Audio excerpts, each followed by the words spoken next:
All right, you guys, good morning. Welcome back to the channel. Got some stories to catch up on today. Trump gets another Purple Heart.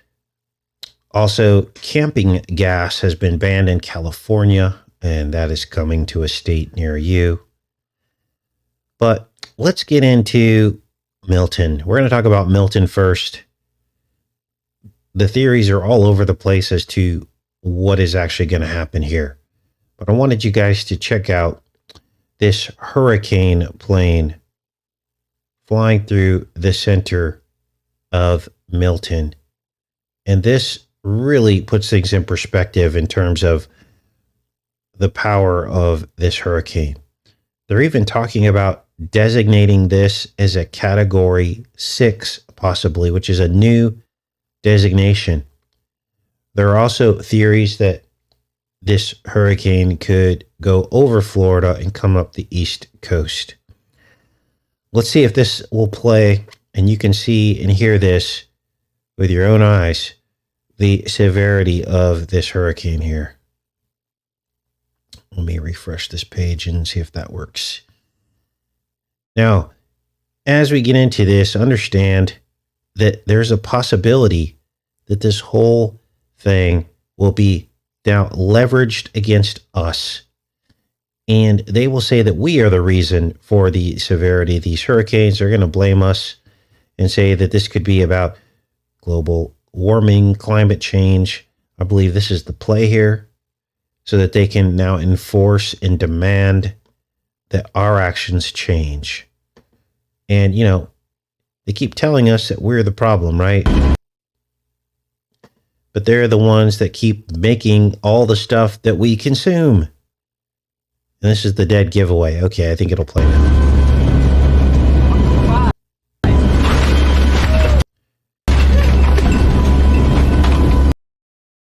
Can we grab my phone real quick? Yeah. Well. So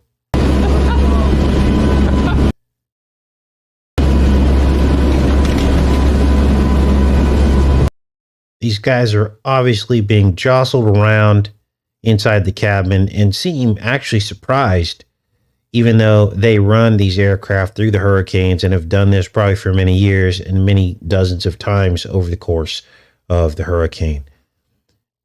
My only guess can be is that these people are studying the very thing that they created. They're sending back data so that they can figure out how to steer these things. It's on.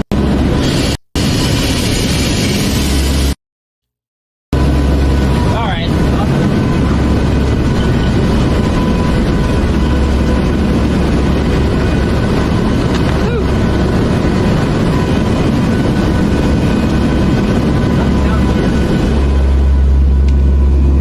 Good God. All right.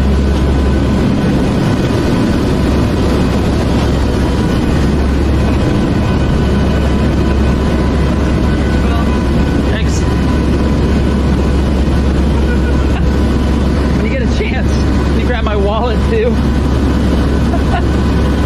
Thanks.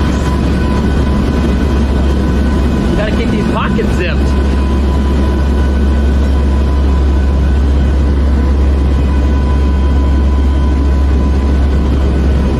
So there's some footage from, again, a hurricane plane from NOAA flying through the eye of the storm, being buffeted by the hurricane. Now, as we know, these planes are reinforced probably to withstand the severe winds. I'm shocked that the whole plane doesn't get like swirled around into like a spiral with the type of winds that it's dealing with here. But apparently they are reinforced and apparently are able to withstand the forces of these hurricanes to collect data. Now it's interesting here. They named these planes Miss Piggy and Kermit. Wow. Interesting. Wonder what that could be about. Frogs and pigs. Unclean animals. Let me go back in the chat. Good morning, everybody. Wow, so much to talk about today. Welcome back to the channel. So, I believe this is about climate change. Milton is bearing down on Florida. And I believe all of this is going to be blamed on us. They're going to blame the intensity of this hurricane season on you and me. And it won't take long for them to start really pushing this hard as soon as all the dust settles. And then they will turn this tragedy into a political statement to use to enforce whatever climate agenda that they want for us. Remember, it was Kamala Harris at the debate bragging that they spent, what was it, $1 trillion is what she claimed on climate change. Wow. So expect more of that. Now, let's get into some of these other stories today. Very important stories. Remember when we linked Trump and the assassination attempt to a previous Purple Heart that he got years ago? Well, guess what? It's happened again. Here is the Purple Heart he got back in 2016. And Trump has now received another Purple Heart. So it appears as though we were right on the money when we covered this story about the original Purple Heart, right? Because he just got another one. So it was right for us to cover that the first time. Now, what is this about? Well, let's break all this down. The significance of it. This is very, very important. This first guy from 2016 who gave him the first Purple Heart, his name was Vance. Yes, his name was Vance. And I'll put a link to the story. You can look at this yourself. And actually, I'm sorry. His name was not Vance. It was Dorfman. I don't know why I thought his name was Vance. But his name was Dorfman. Okay. Now, let's continue to break this down. The new guy who gave Trump a Purple Heart, his name is Dwight. He goes by the name Dwight. And he tells Trump, you got guts, taking a bullet at Butler. And he gives Trump this Purple Heart. Here's the new guy that just gave it to him as well. When did he receive the Purple Heart? When did Trump receive the Purple Heart from this veteran? Well, it was on October 4th with 88 days left in the year. Wow. Now let's see if there are any more connections with all this. Because, you ready for this? The original Purple Heart was given to Trump on 8/2/2016. 8/2/2016. That's 88 again. So, both Purple Hearts were given to Trump on 88 occult dates. 8/2 and October 4th with 88 days left in the year. Now, I looked up how many days separate the two. How many days are there in between the two? Well, of course, it's 8 years and 2 months. Another 88. Wow. Now, in this newest acceptance of the Purple Heart, Trump says some things to this individual. And you're not going to believe this. Now remember, Trump is supposed to be the Christian leader, right? Everyone thinks he's a Christian. A lot of people are deceived. They don't understand that he's just pretending to be a Christian. Well, it's times like this where the truth comes out. Because in here, he says, maybe there's something up there. When talking about his near-death experience or alleged near-death experience. Maybe there is something up there, he says to this veteran. And I couldn't help to think, well, of course, there's something up there. It's God. Why wouldn't you speak God's name? Why wouldn't you talk about that? Why wouldn't you say something like, it was by the grace of God? that it was a near miss. Here are Trump's words. He says, I got very lucky. And maybe it wasn't so much luck. Maybe it was something else, right? Maybe there's something else up there. Wow. Now, we had covered the Purple Heart just before the rally, or just after the rally shooting, right? Remember that? We noticed that this was all about Lavender.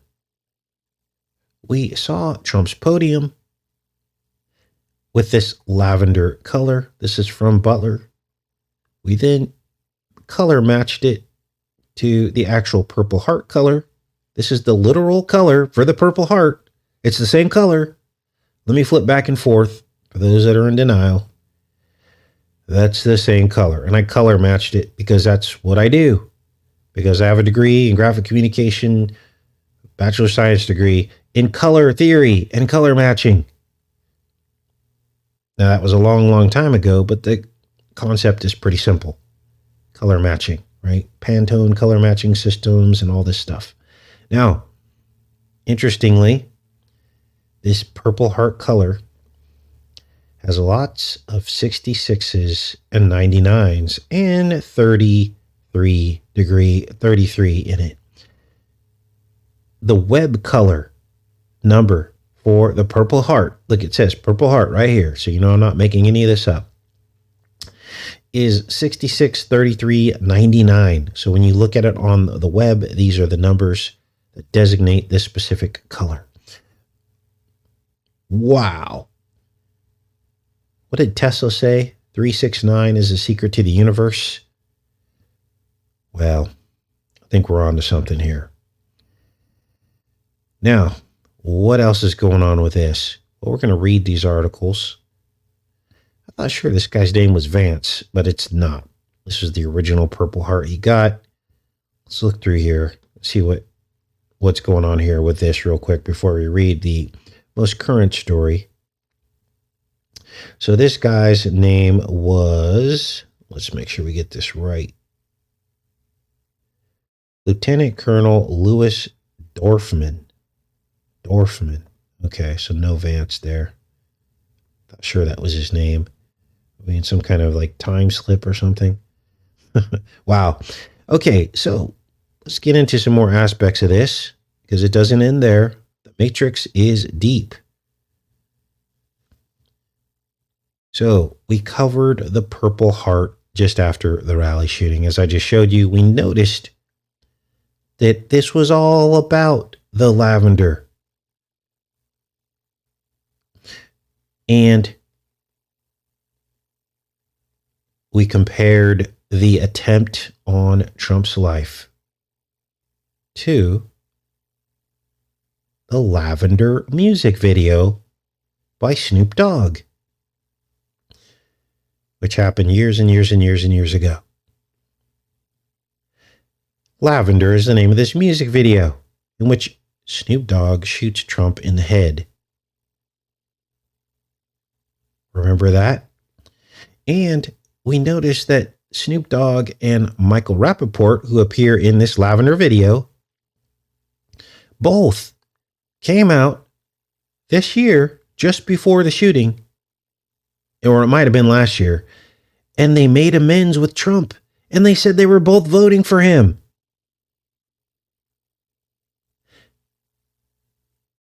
And the timing is the dead giveaway, isn't it?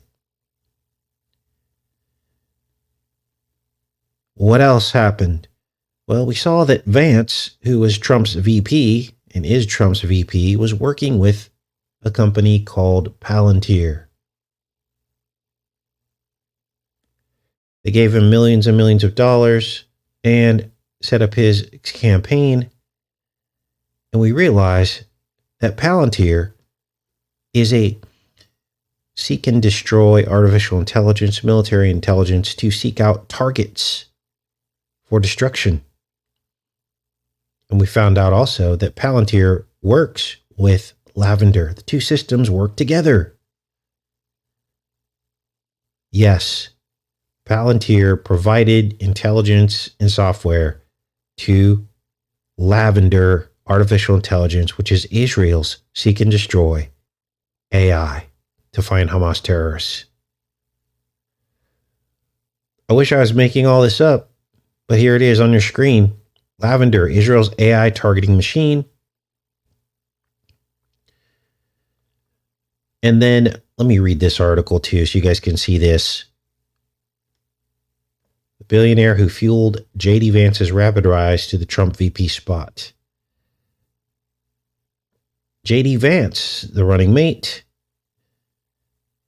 even in a presidential race upended by an attempt to assassinate one candidate and doubts about whether the other is fit to run, money in presidential politics is still king.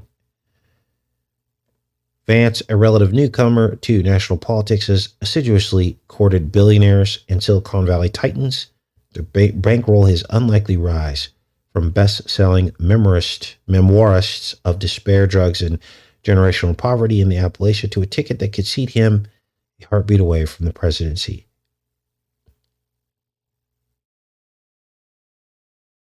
Big donors he received, particularly from the tech sector, provided the rocket fuel he needed to advance in electoral politics. Vance's most prominent benefactor is Peter Teal, the iconoclastic tech pioneer and investor. He hired Vance at his global investment firm in 2017 and then nurtured his political rise, donating $15 million to his 2022 Ohio Senate campaign. Now, Teal is openly gay. You can read into that what you want, but this is unbelievable. So, what's up with this? Well, Peter Teal is in with Israel. He admits it here. Peter Teal, I defer to Israel. And he talks about Palantir and how it links into Israel's defense apparatus. Lavender. Do you see where all this is headed? Because all this is going to turn right back around on us. We will be seen as anyone that disagrees with their climate agenda, disagrees with their 15-minute city, disagrees with their biotechnology, their biometric technology to ID all of us, will become an enemy of the state.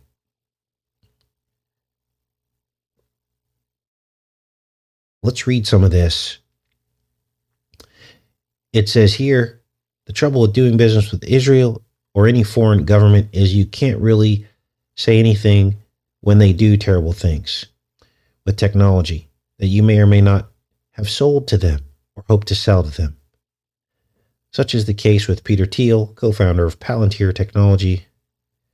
In this video that resurfaced, you see him stumble and stutter when he was asked about the use of artificial intelligence by the Israeli military and targeting program called Lavender, which is now responsible for the deaths of an untold number of innocent Palestinians since October 7th. Here are his words here. He's stumbling. Look again. I'm not, without going into all the,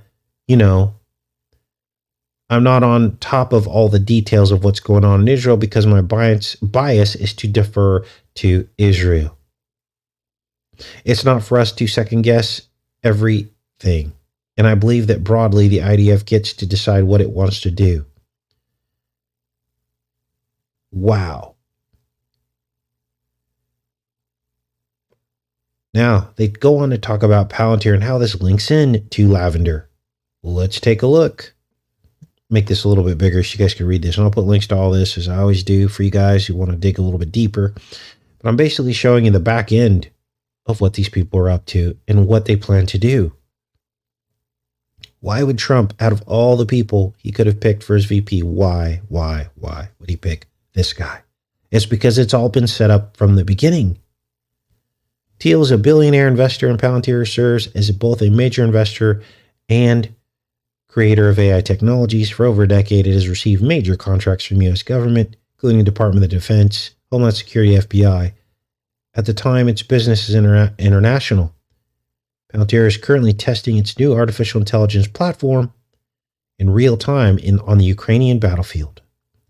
Described as an intelligence and decision-making system that can analyze enemy targets and propose battle plans. Other Palantir security technologies include AI for predictive policing, and surveillance. Palantir's Skynet. It's happening, you guys. No doubt, this is why the company has been called the AI arms dealer of the 21st century. Palantir's software, which uses AI to analyze satellite imagery, open source data, drone footage, and reports from the ground to present commanders with military options, is responsible for most of the targeting in Ukraine. In January, Palantir had a board meeting in Tel Aviv for the first time in solidarity with Israel and announced a new strategy partnership with the Israeli Defense Ministry to supply technology to help the country's war effort.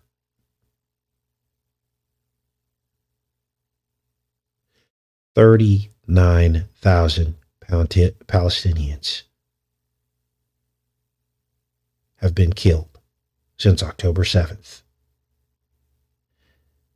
Says here, both parties have mutually agreed to harness Palantir's advanced technology in support of war-related missions.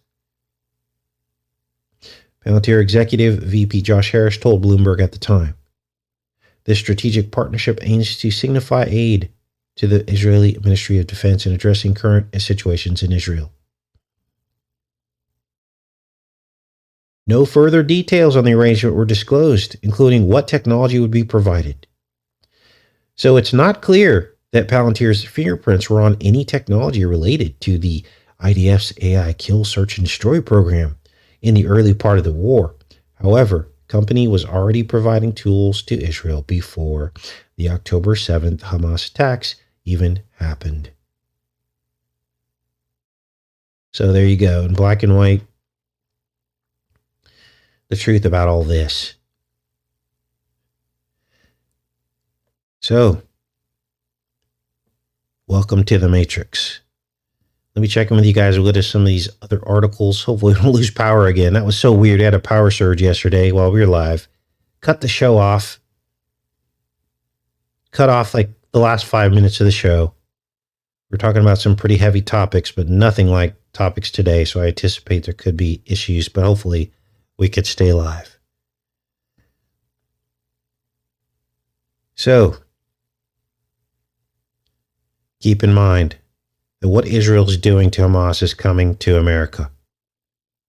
Anyone who disagrees with the world order, the electric kingdom, the elections, will eventually become a target. And this is why Trump keeps talking about law and order, law and order. Well, what about the people that don't agree with their laws? Well, there won't be any escape. They're using satellite imagery and artificial intelligence to track people down. You guys, we can't outsmart a computer. Essentially, this data will be fed into the beast. And maybe this is what the Bible is talking about. Who can make war with the beast? You can't. Because the beast is probably artificial intelligence. We're talking computer programs that can detect smoke, for instance, a plume of smoke coming up out of an area where they have forbidden the use of a fireplace, let's say.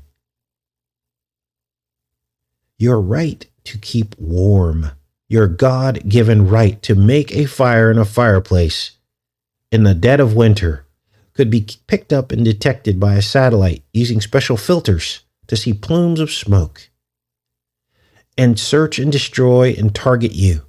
Now, we don't know this to be true, but this is a possible scenario of how far they can take this.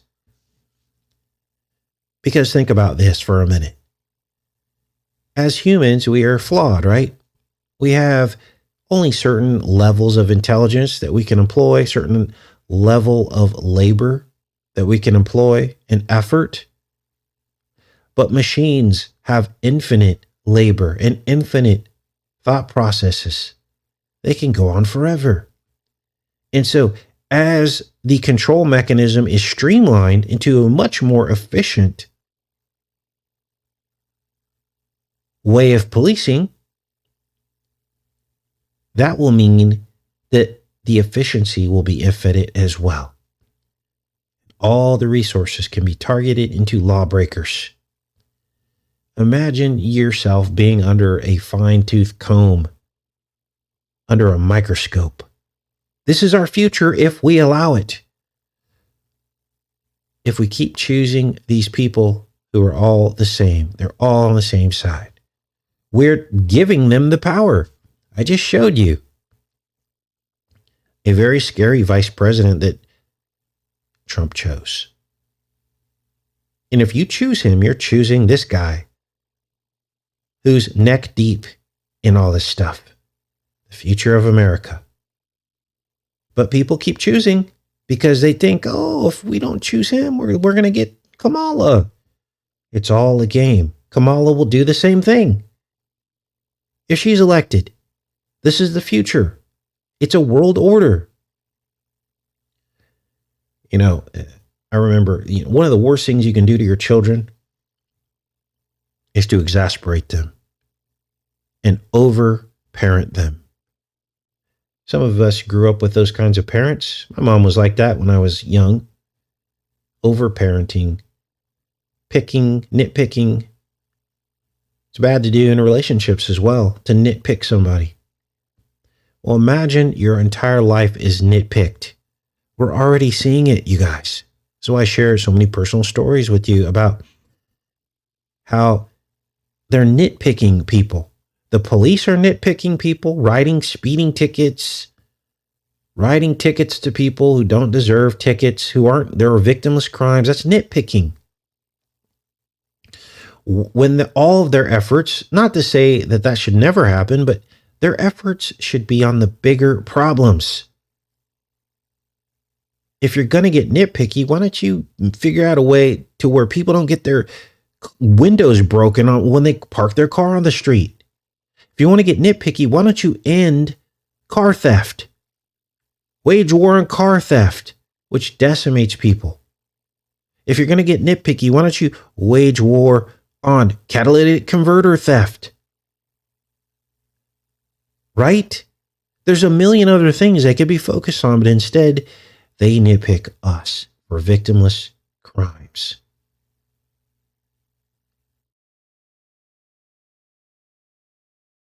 Now, to give you an idea of how this artificial intelligence works, chatbots and all this stuff,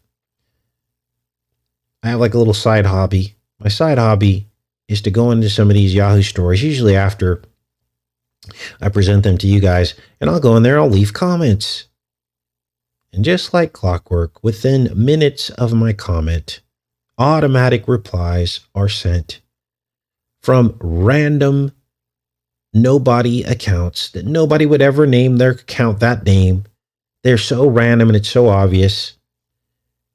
Countering my comment, ad hom attacking my comment, and it's just not even real.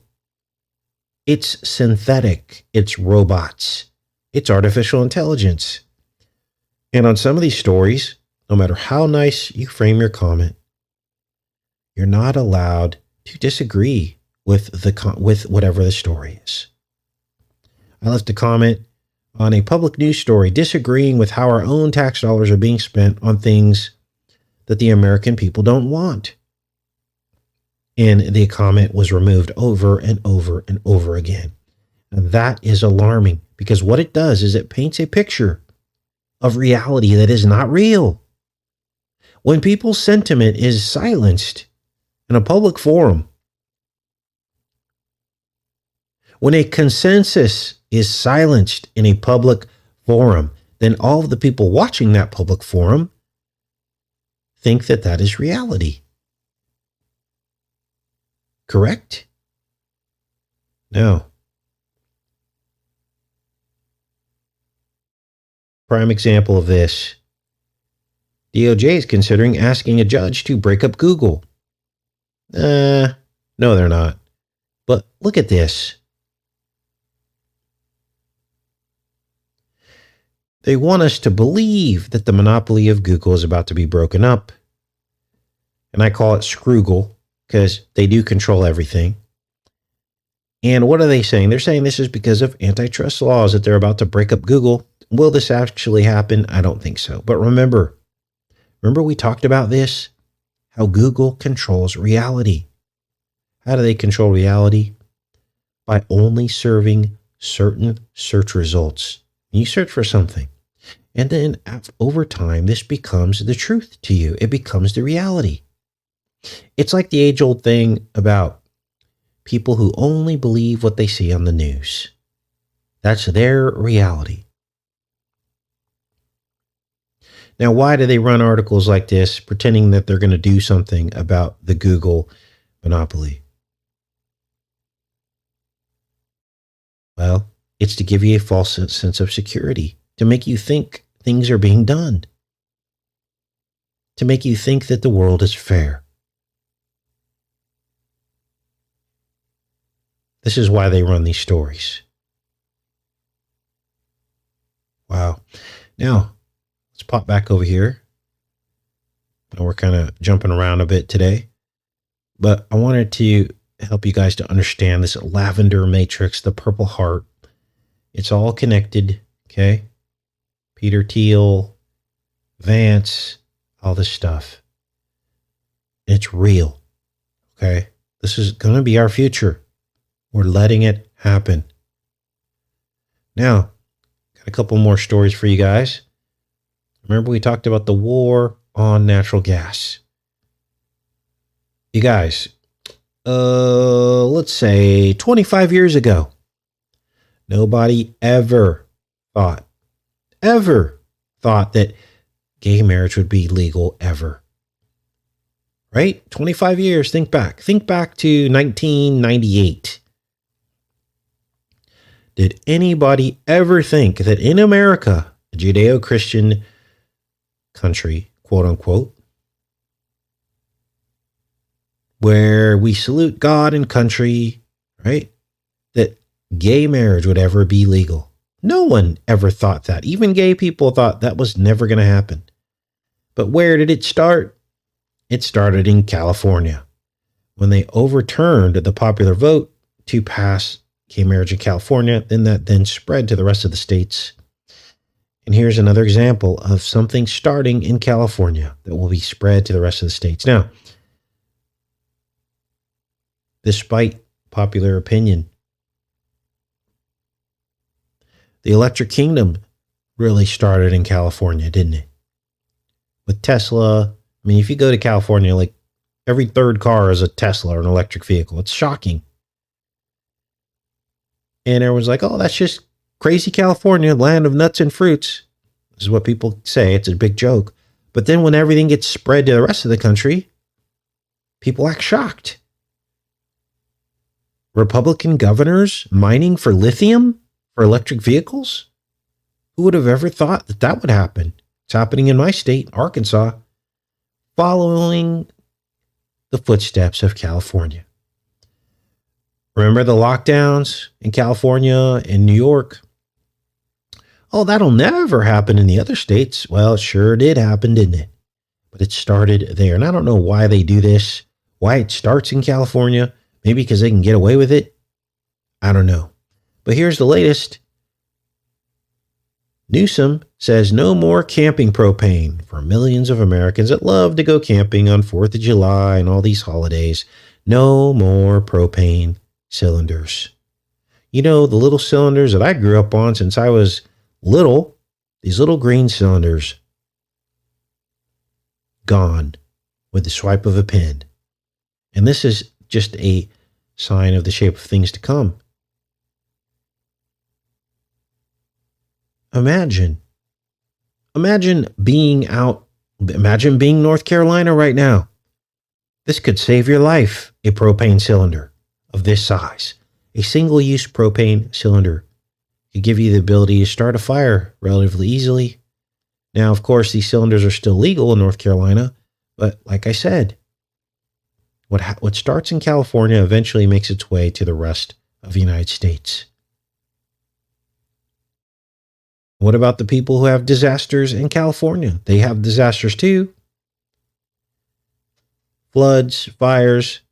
I bet you they could use some propane But they don't care about us, do they? Otherwise, they wouldn't make these illegal. Wow. Let's read a little bit of this. Disposable propane canisters, like the dark green ones used with camping stoves, will soon be phased out in California, according to Newsom.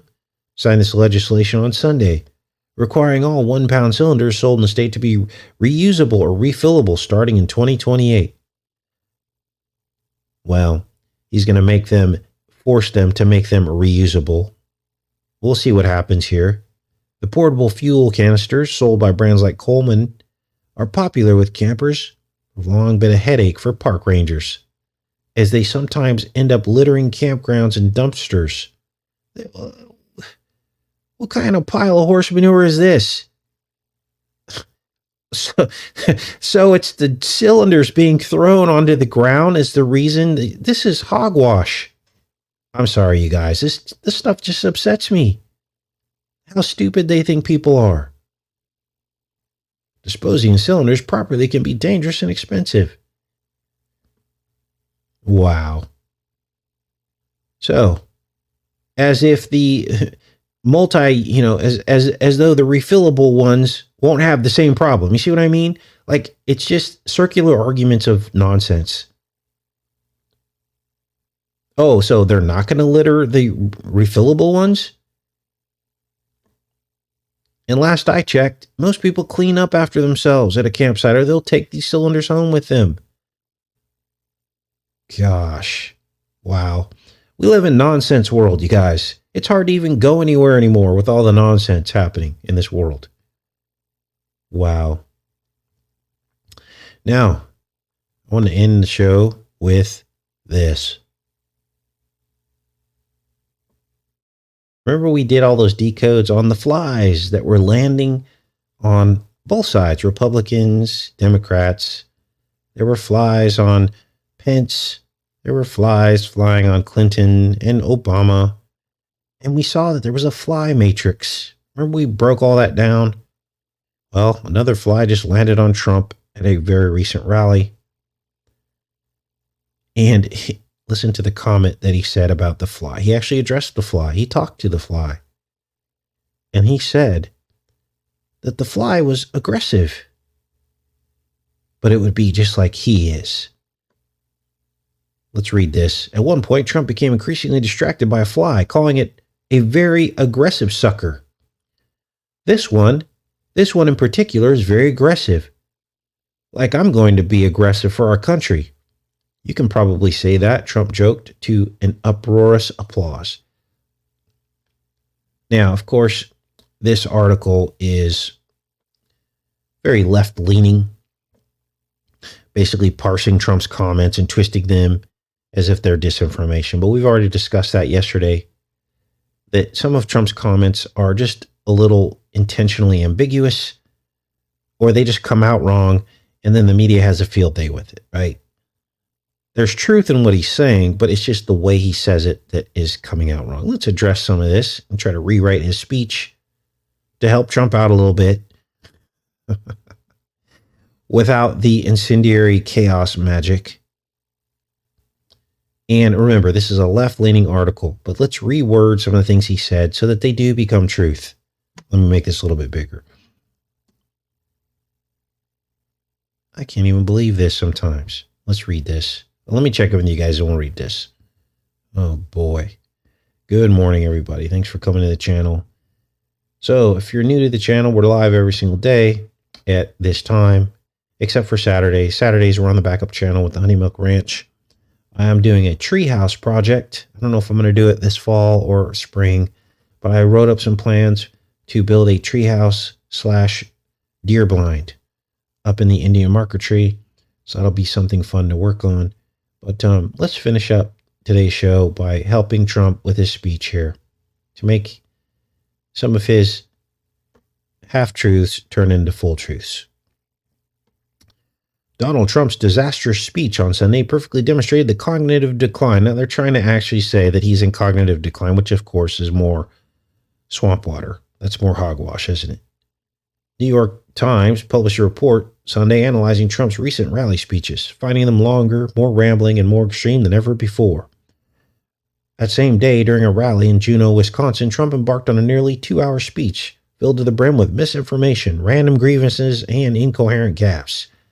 He slurred his words and as he rambled about the federal response to Hurricane Helene, calling it probably worse than Katrina. Now, this is the first bit of information from his speech that they say is misinformation. Now, of course, there was more billions of dollars of damage probably done during Katrina, but he's talking about the loss of human life and the damage to the people, and the response is what he was really talking about. And he probably could have been more specific, and it would have been a true statement because it was worse in some ways, wasn't it?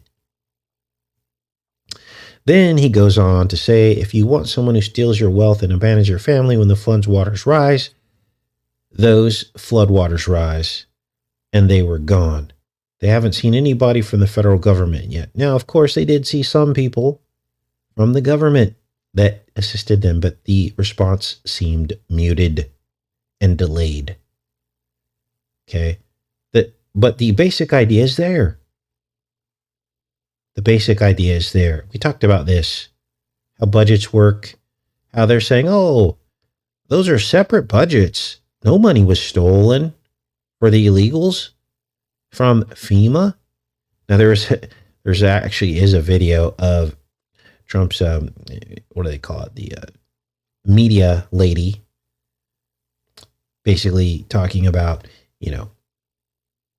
FEMA was providing assistance to the illegals, but they say that's all separate budget, so it doesn't count.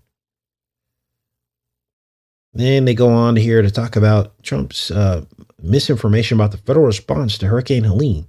Now, just so you know, anybody with a brain who talks to anybody who lives there, who's been putting up videos, who lives there and around there, or who has tried to go and help the people over there, they were all say the same thing, that they were turned around by FEMA and told to go home. You're not allowed to go help those people, or at least as recently as a few days ago. I don't know what's going on now, but people that are trying to help the people in North Carolina are not being allowed to help. And maybe Trump in the speech could have specifically said that.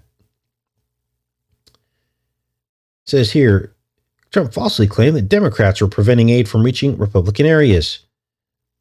Now, of course, that's a loaded statement. He shouldn't have said that because it's not all Democrats preventing it. There are Republican people that were part of this as well, right? In the FEMA and the Coast Guard and all that. So, of course, that's low-hanging fruit to fact check that one.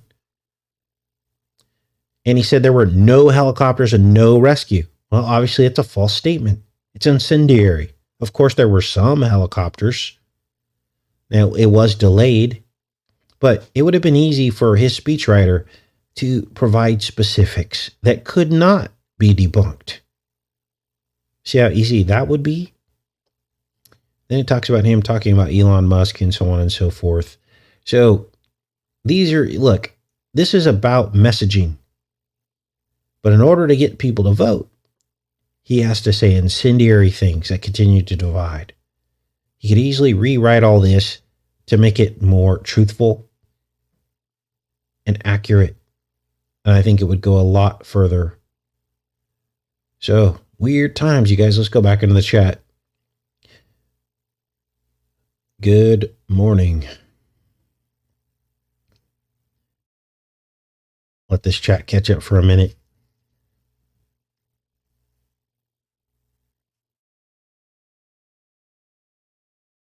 Some days, right? Some days. Yabba been seeing a lot of driverless Waco cars. Yes, that's happening. So it's, the electric kingdom is here. It's not going away. It doesn't matter who's in office. This is why Trump has aligned himself with Elon Musk now. Elon Musk is not going to shut down his multi-billion-dollar Tesla business just because Trump gets elected. In fact, it's going to go off the rails. Why? Okay, it would be different if Elon Musk was out there saying, you know what? The Tesla business isn't doing very well. We're going to shutter that business and focus on our other businesses. If that was the message, then I would believe Trump in his words about no more electric cars. But that's simply not the case. And for Elon Musk to jump on with Trump, that's a signal. That means that electric is going full forward. No doubt in my mind. Because otherwise, Elon wouldn't be friends with Trump. He wouldn't have shown up to his rally as Dark MAGA with the black MAGA hat. He would have stayed far away from Trump. He would add some criticisms of Trump because that would hurt his bottom dollar. That would hurt his electric car business. What business owner do you know that endorses people that are diametrically opposed to their business? None. None. So that tells you the secret, that they have no intention of getting rid of electric cars. But here's what's going to happen. Trump's going to come up with a quote unquote solution. Oh, we've provided so much electricity. You guys are going to want us to turn the electricity off. It's going to be so much electricity. You're going to ask me and beg me to stop. We're going to build power plants everywhere. We're going to reinforce the grid. So he'll offer his solution to keep the electric farce going. Why do they need the electric kingdom? Because the AI can turn off the electricity. I'll say that again. Why do they need an electric kingdom? Because the AI can turn off the electricity. They can't do that with gas. Because as soon as gas pumps start going dry, if there's no alternative, people are going to revolt. They're going to vote different. They're going to lose faith in the system. Right? So you get everyone on electric, and then guess what? Grid goes down. What are they going to do? Oh, sorry, that's the grid. And then they'll play their little game of politics with the grid now. And then each candidate will come out and say, I will make the grid better. And the other one will say, oh, I'll make it even better than better. You see the problem here? Do you see the problem? The same way they do with gas prices now. Oh, I'll lower the gas prices. No, I'll lower the gas prices better.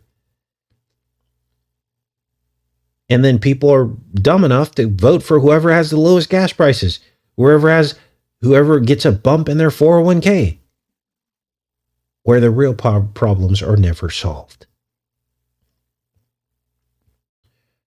So, yeah, be careful what you vote for. Be careful what you ask for. Yeah, I couldn't believe that, so early on in the response, Truth Stream Media did a great expose on what the people in Asheville were going through. They showed houses floating down creeks and rivers and the heartache. And there was a particular hero, private individual who had a helicopter. And he was trying to fly people out. He actually was flying over fields looking for survivors. And he landed in some of these fields. He picked people up, brought them to safety, brought them to where there was food and water.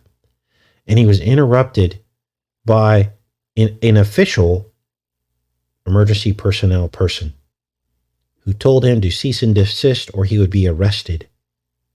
Well, that guy should be all over the news, shouldn't he? Shouldn't he be like a hero? But instead, a few days after that happened, I don't even think it was 24 or 48 hours after I watched the story on True Stream Media, they show another helicopter guy. And what did that helicopter guy, who was this helicopter guy? A NASCAR driver. These people are shameless. Shameless. Any opportunity they can get to keep the control matrix in effect, keep people deceived, they will use it. A NASCAR driver, a multi-millionaire with his helicopter, they showed him picking up survivors. After they told that other guy to stop. Imagine all the other people that helicopter person could have saved.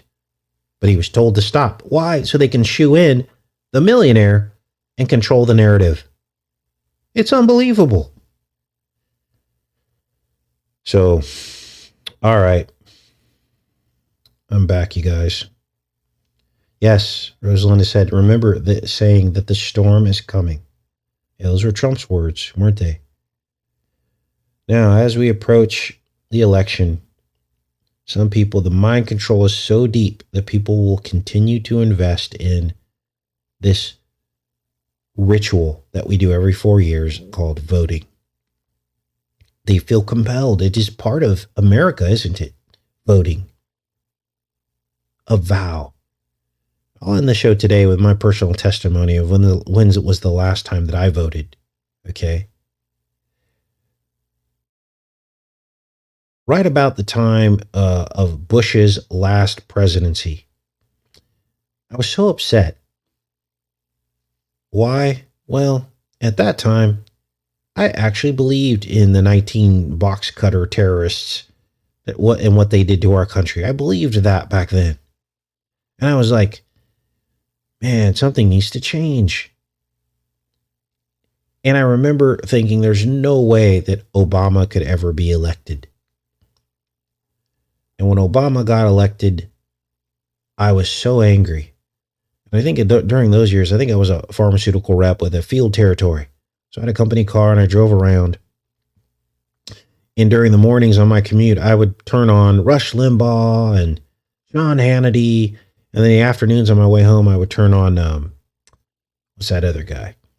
Anyway, it got to the point where I was thoroughly divided. And I remember that was the point in my life where politics became the center of America.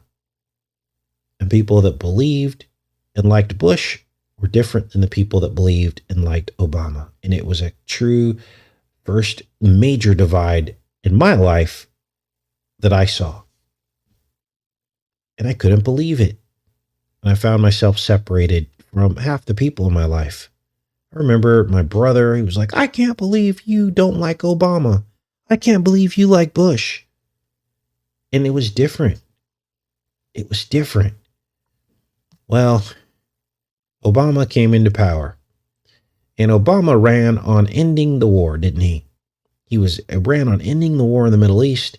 And during his whole campaign, he was criticizing Bush for all the death and destruction and genocide that was happening in the Middle East, wasn't he? And criticizing everything that Bush did. And remember, there was no greater divide or dichotomy between the two candidates. Remember? They were polar opposites of one another. Bush and Obama. And then what happened after that, you guys? Help me out here. What happened when Obama came back into power? What happened with the war in the Middle East? And I'll never, ever, ever forget.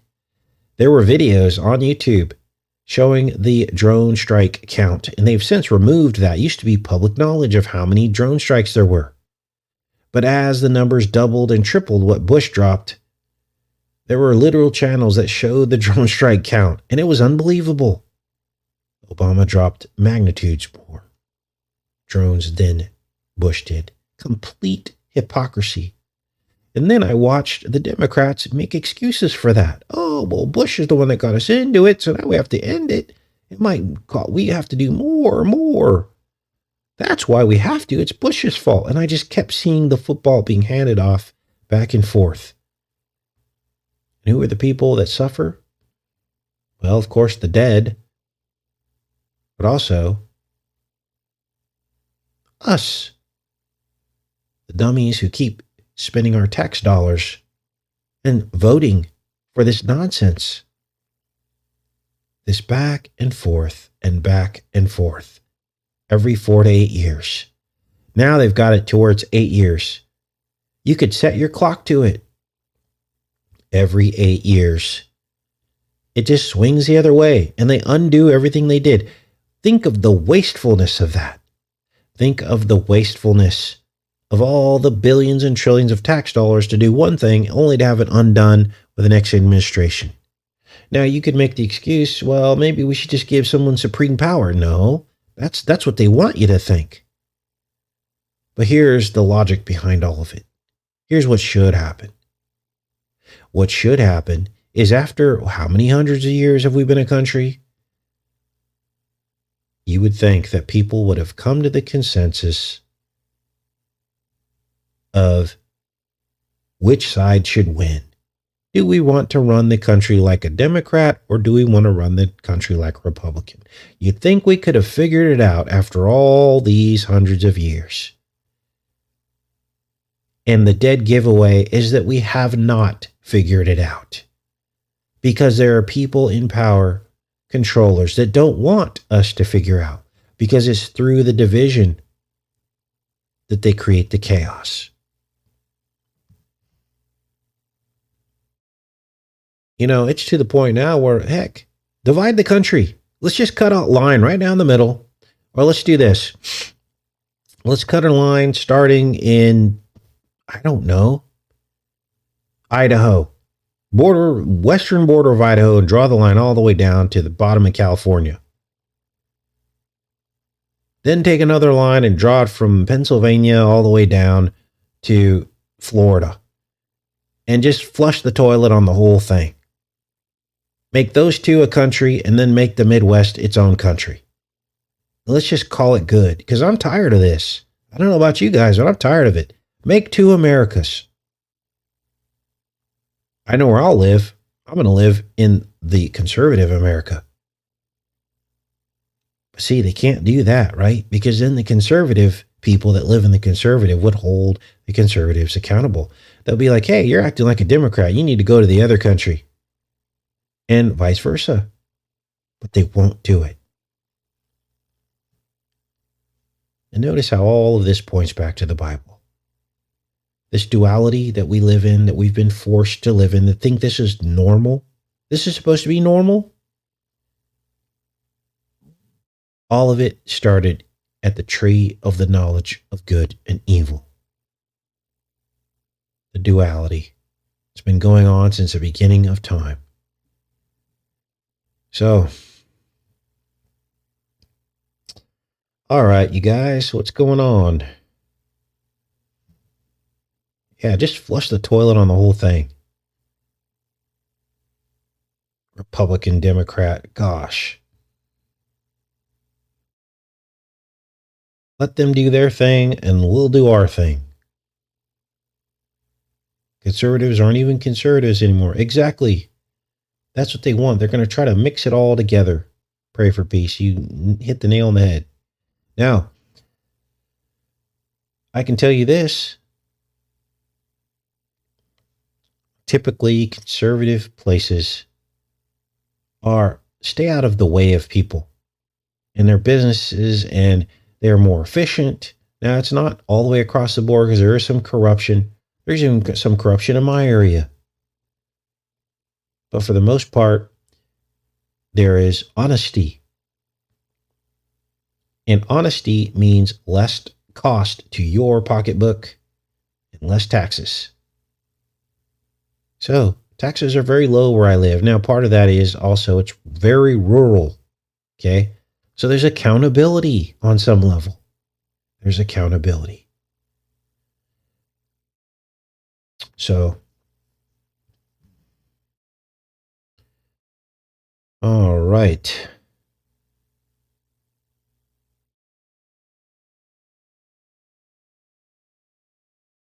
Okay.